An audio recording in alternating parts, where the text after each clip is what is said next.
Good day everyone. Today is all about bringing back to the basics. We're going to be talking about Japanese kitchen knives from the angle of Japanese kitchen knife parts, terminology, and taking a look at some of the most common finishes and patterns. So, who is this video for?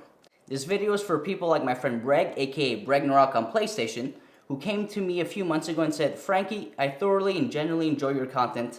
I want to get more into cooking and understand why Japanese kitchen knives are so sought after. But I don't understand the terminology you're using half the time. And so this video is for people like you, people who ask questions, Suminagashi what? What's a choil? What's a spine? What are you talking about? That's who this video is for.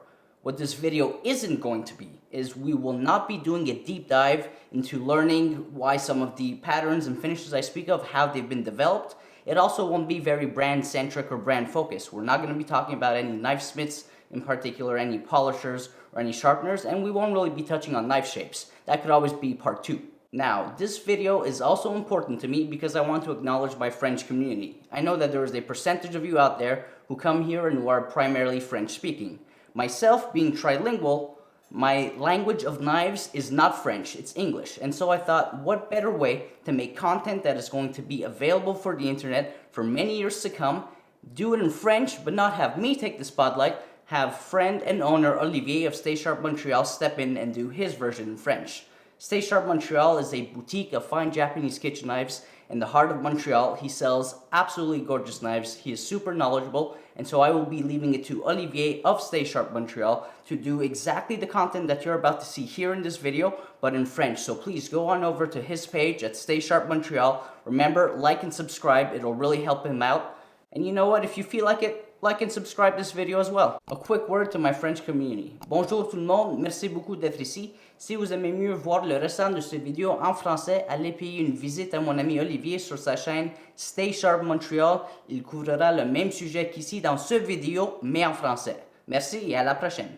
For everything we cover knife terminology-wise, it will be applicable to double bevel and single bevel knives. Our focus, however, will be on double bevel knives, which means there will be fewer terms mentioned that would apply specifically to single bevel knives. Alright, let's talk knife terminology. As you can see in front of me, there's an array of knives from my own collection. Every time I'm going to be mentioning a knife part or a knife finish and pattern, I'll always be grabbing one of my knives and you'll see on screen a close-up of that specific part, finish, or pattern to really kind of drive home the message. For now, let's go back to the basics. When we talk about a knife tip, what we're referring to is the tipmost part of the blade, right? Self-explanatory. When we're talking about the heel, it's the opposite. It's all the way here at the back of the blade, that little sharp pointy bit that's typically at a 90-degree angle. Now, a knife both has a spine and a belly. When we're talking about the spine, we're referring to this part here. As you can see, I'm tracing with my finger. This part extends from the handle all the way to the tip.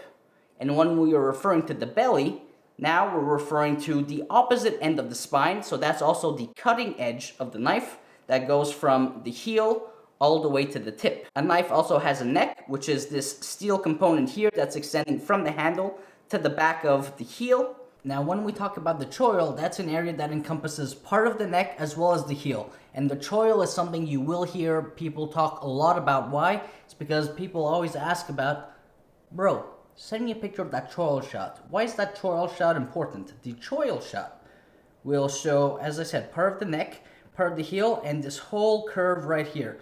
The choil shot is important because it shows the geometry of the blade. It shows how flat or not flat the bevels are, and it shows how thin or not thin the general blade is. And so, in this example, this would be the choil. Knives also have tangs. Now, in this case, the tang is hidden with the handle, but there's going to be two types of tangs that we'll talk about a bit later. Going back to the blade itself, when we're talking about the cutting edge, we're referring to this part here, which we call the koba. That's the part that's doing the actual cutting. If we want to talk about blade pat, or kireha, as they say in Japanese, that's going to be from the cutting edge all the way up to this ridge here. What this ridged line is called is the shinogi, and so that separates the blade pat and cutting edge from the hira, so the flat bevel by the spine, a bevel which doesn't contribute to the cutting angle of the knife edge. Now let's take a look at some handles. Now on the subject of handles, you'll often see the terms wa handle and yo handle thrown around. In Japan, for example, wa shoku and yo shoku, shoku means food, Wa means Eastern and Yo means Western. So this could also be referred to as a Western handle or a Yo handle, and this could also be referred to as a Wa handle or an Eastern handle. Now going back to the knife part that we call tang, there's two types of tangs. You can have what's called a partial tang, or you can have what's called a full tang, and here's the difference. In a partial tang, the steel that is hidden beneath the handle partially goes into the handle and not all the way to the butt of the handle. Whereas in a full tang, the steel extends from the spine all the way to the butt of the handle. And that does two things. In terms of it being a full tang, it means we have more steel going throughout the handle, but it also makes the knife a lot heavier. Whereas a partial tang goes only halfway to the blade, which means that it can be more blade heavy and needs to be balanced a little bit differently. Now let's talk about a term for a knife part that's typically used interchangeably, but at the root it is not the same thing, and that is ferrule versus bolster. A true ferrule, back in Japan, used to be a piece of plastic, almost like a plastic ring, that was set on top of a wooden handle, so that wooden handle would extend into the ferrule, and it was done so because as they were placing the handle onto the knife, what they would do is they would heat up the tang, and it was a partial tang of course, and they would insert it into the handle. Now with hot steel, as you're inserting it into the handle, some of that heat would dissipate into the wood, and wood of course can swell. To prevent the wood from splitting, that's where this ferrule, which again is kind of like a little ring, being put on the wooden handle, would ensure that right next to the neck of the knife, right on the outside of the knife, that the wood from that handle would not split. That is a ferrule. Whereas a bolster is typically when you're constructing a handle and you're kind of just layering the ingredients or the resources. So in this case, let's take this 220 millimeter Giotto, for example.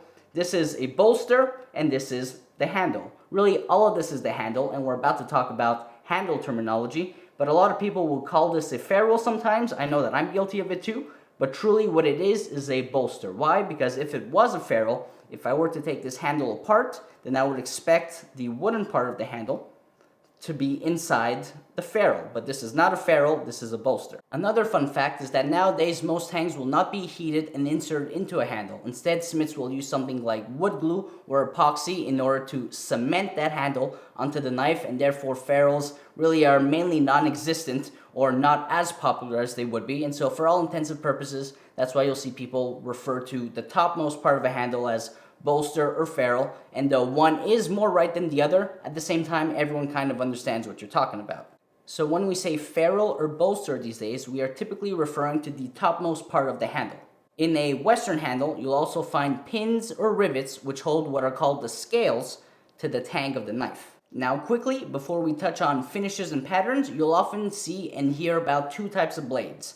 Monosteel knives, which is exactly what it sounds like, one steel used for the entirety of the blade, or a blade that's used with various steels. Typically a soft steel on the outside and a hard steel on the inside, sandwiched together in sanmai fashion, but you can also have that sandwiching of hard steel and soft steel done in many different ways, like warikomi, for example. This is just knife knowledge for you, but not that you need to know it, just something to keep in mind, as most of these knives that we'll be going through, in fact all of them, are all going to be done in sanmai or warikomi construction, but that simply depicts the way the hard steel is sandwiched inside the soft steel. Now let's go back to the blade itself and talk about finishes and patterns. In order to talk about our first finish, I'm going to be using this Giotto. So this is the kurouchi finish. What kurouchi finish essentially is when a knife is pulled out of the forge, that black soot that kind of just builds up on the blade, if left untouched, that is what we're going to call kurouchi finish, for lack of making this more complex than it needs to be. Now a nishiji finish is like this knife right here, this Hakata.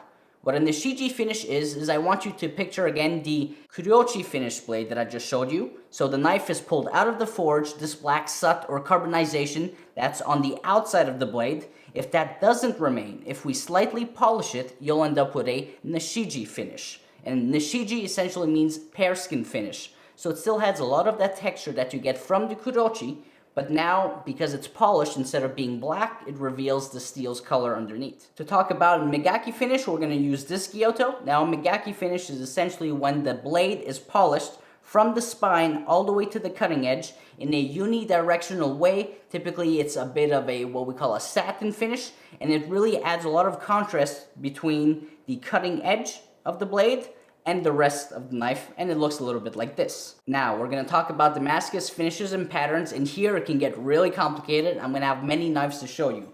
This one is Damascus. This one is also considered Damascus. This knife right here is Damascus, and this knife right here is Damascus. So what's the difference? Why are they all different? Well, before we talk about Damascus, I need to introduce a new word also. Suminagashi. What is Suminagashi versus what is Damascus? A little bit like earlier, bolster versus ferrule. These are terms that are sometimes used interchangeably. There's a bit of confusion on what is Suminagashi compared to Damascus, so let me just explain it. Suminagashi means ink flowing. It means ink swirl. And so when you look at a knife with a pattern like this, a Saizan Gyuto, this can be called Damascus, but some people might call it Suminagashi. Typically, what I've heard, and I'm not sure if this is true, and I definitely don't want to be the person in the middle who's telling you what to believe about what is Suminagashi, what is Damascus.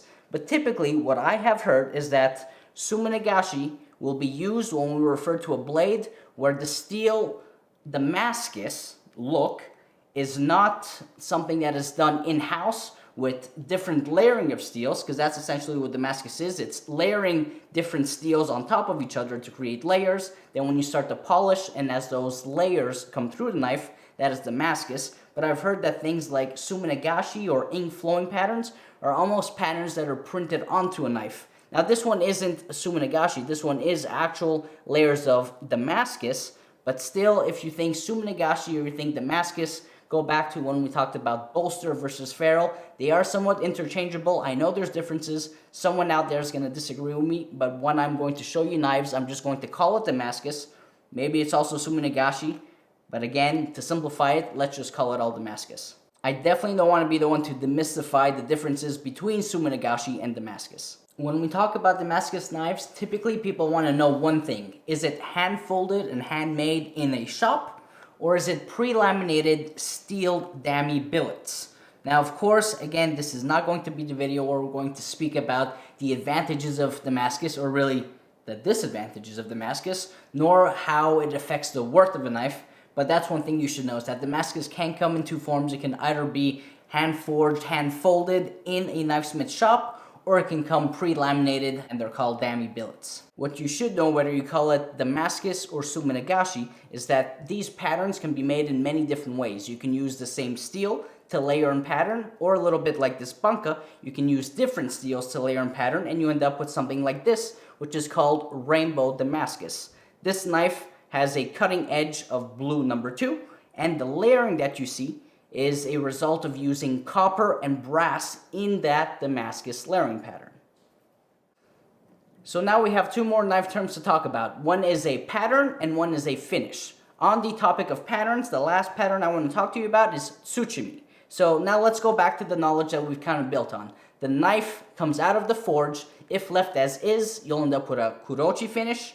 If that finish is slightly polished or you chip off the flakes, you end up with a nishiji finish. If that knife is hyper polished unidirectionally towards the cutting edge, creating a very contrasty satin look from the flat bevel to the cutting edge bevel, you end up with a megaki. And regardless of which finish we're talking about, what you can have present in those knives is also a tsuchimi pattern. And I call it a pattern, not a finish, because it doesn't matter if your knife is kurouchi, megaki, or nishiji finish. A tsuchimi pattern. Tsuchimi means hand hammered, and so the knife smith's going to take a little pin hammer and it's going to smack along the side of the blade, creating these divots, these dimples. And what that's supposed to help do is it's supposed to help with food release, because it's creating all these little pockets of air that are essentially not in contact with the food as you're cutting. Now, the last finish we're going to talk about is the kasumi finish. The kasumi finish is a finish which will not typically be found throughout the entire blade, but simply a portion of the blade, typically behind the cutting edge and the hira, so the flat bevel, and we're going to use this funayuki to talk about the kasumi finish. When you think kasumi, I want you to essentially think hazy. So it's a hazy-like finish, which is why a lot of Japanese natural stone enthusiasts really like kasumi finishes, because there's so many Japanese natural stones you can get out there, and some people really focus on getting the best Japanese natural stones to use to make a kasumi finish. Of course, a kasumi finish can also be made with a synthetic stone. And so take a look at this knife, for example. What I'm calling the kasumi finish is behind this cutting edge, all of a sudden you go from a really nice polished cutting edge to the kurouchi pattern, and there's something in between. That haziness, that hazy pattern, that is what we are calling kasumi. And so there you have it. We've talked about finishes, we've talked about patterns, we've talked about knife part anatomies and terminology. Hopefully this gives you the basics you need to better understand these Japanese kitchen knife videos, whether they're mine or anyone else's. I really hope you enjoyed this video. If you did, remember to like and subscribe to the channel, and let me know in the comments below. Was this informative? Was this educative? Would you like to see a part 2 where maybe instead of talking about finishes and patterns, we focus more on knife shapes and what their utilities are? Because in the Japanese kitchen knife world, let me tell you, there are a lot of knife shapes. Thank you so much for watching, and see you next time.